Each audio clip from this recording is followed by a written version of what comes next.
Hi, I'm Jeremy. Today I'll be reviewing She Kills Monsters by Qui Nguyen. I really hope I'm pronouncing that right. This is a play. It's technically a one-act because there's no break in the acts, but it seems to be a little bit too long to be a one-act.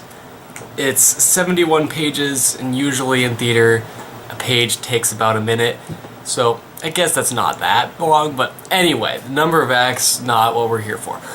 This is a play about a woman named Agnes. She's getting ready to move in with her boyfriend, she's cleaning up the house, and she's going through her sister Tilly's room, and Tilly died in a car crash, so as she's going through her room, she's trying to connect with her, figure out who she really is, or was rather, because she never really deeply connected with her as sisters should. And one thing in particular she finds is a module for her old D&D campaign. It's Dungeons & Dragons, for those of you who are not aware. After she discovers the module, she meets up with this guy, Chuck, who's an experienced dungeon master who knows Tilly, has played with the game with her before, and he helps Agnes to play the game with this module as a way of connecting with her sister.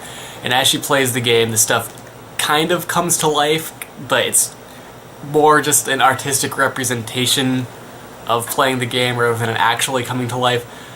The lines are kind of blurred and stuff like this, but it works. You don't really have to think about it or question it.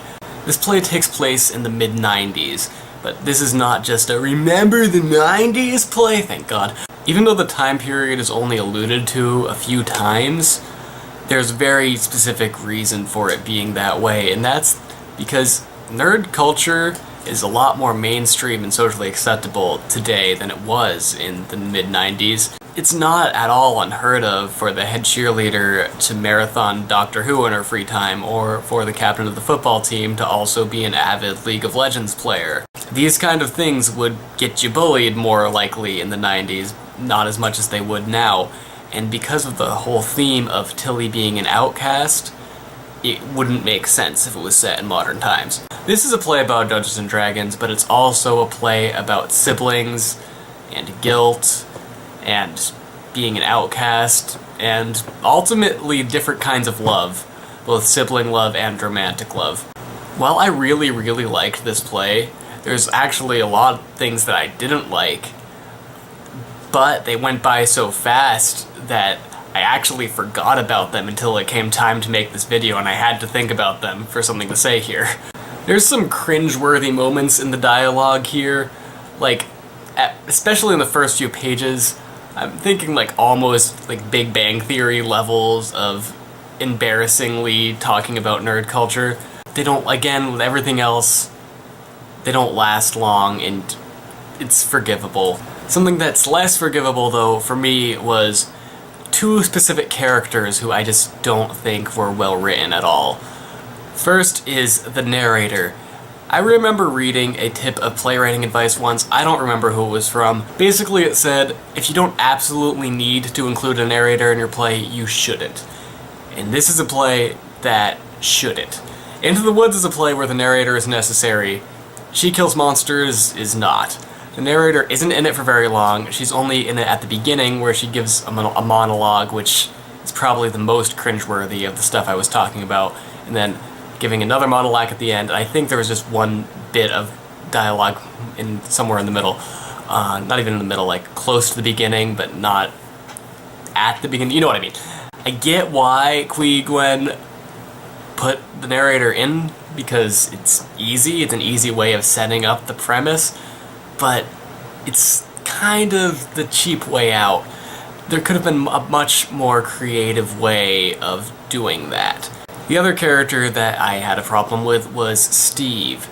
Now, Steve is nothing more than a running joke, and not even a funny one. He's also the only character that we never learn what his relationship with Tilly was in the real world, and all we know is that every time he comes in, he's either told to shut up, or he's killed off by one of the monsters in the game. And we don't even get a reason why people hate him. The only little inkling that we get is that he's might be an overachiever. We get that from one of his lines of dialogue, but that's kind of shallow if that's a reason to hate someone that much, that he's going to be told to shut up and killed every time that he comes on stage. This character was not necessary. I admit it was kind of funny the first time it happened, but it just kept happening and getting less funny every time. My last little complaint isn't really as much of a flaw of the story as more of a personal fear as an aspiring theater director. This play would be really hard to stage, I've gotta say.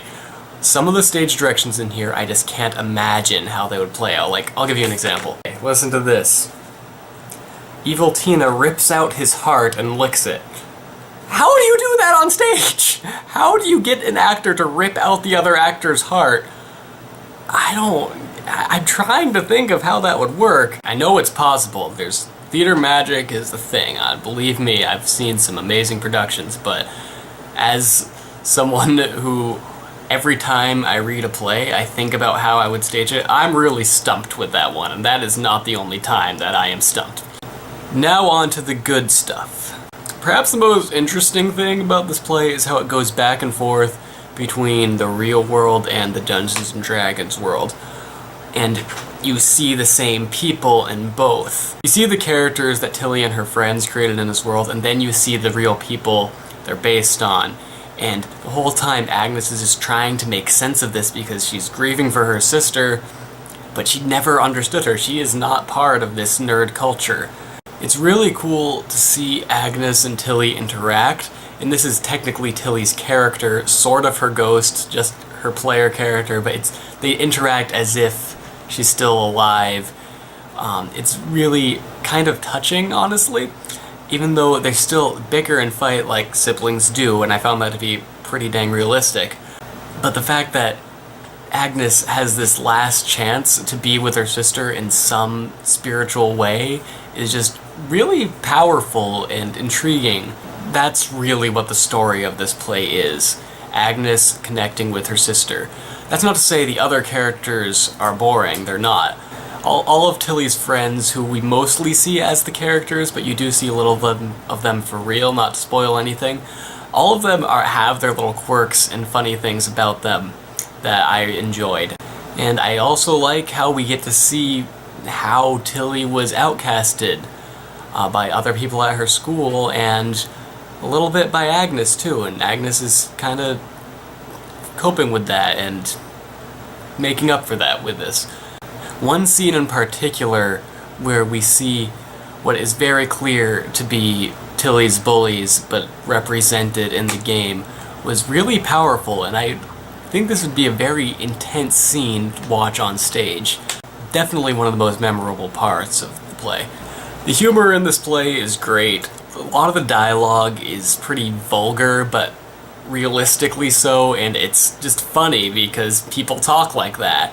And there's a lot of less realistic one-liners, but they'd get a laugh out of the audience, and how can you complain about that, really?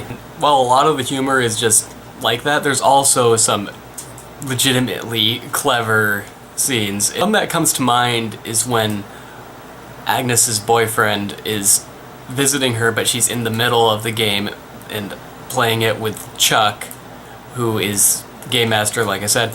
The way Chuck talks to the boyfriend makes it seem like Agnes and him are having some really kinky sex, and it's funny because you, the audience, the reader, know that's not what's going on. They're playing Dungeons & Dragons, but the boyfriend doesn't, and it's just a very cleverly funny scene. Another character who serves as good comic relief, not in the way that Steve is, but good comic relief, is Vera, the guidance counselor at Tilly's high school. And the whole point of her is that she's just not a good guidance counselor, and she's rude to her students, but like she does care a little bit, but I don't know. And it's funny because Agnes and Agnes's boyfriend both go to her to help, even though they're not high school students. I really like this play. I had been waiting to read it for a while, but it wasn't until recently that I had the excuse to buy it,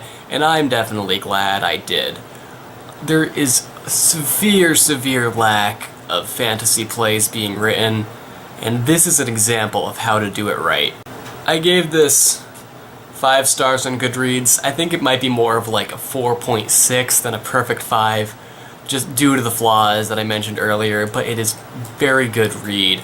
There are some plays that are not really meant to be read and just performed, like for example, any of Annie Baker's work.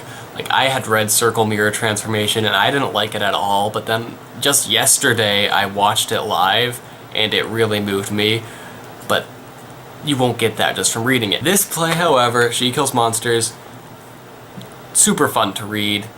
I'd imagine better to see it live. I'd love to see it live someday, but even just reading it, fun, it's entertaining, it's funny, and it's pretty inspirational and moving to see Agnes connecting with her sister like that. And at the end, there's a lot that you might tear up a little bit. So I highly recommend this. If you're not super into reading plays, this might be a good place to start. I know that play reading isn't a big thing on BookTube. I'm kind of the outlier. But She Kills Monsters by Qui Nguyen gets a high recommendation from me. That's all. If you want to see more reviews and such, feel free to subscribe. I'd also love to read your comments. Bye!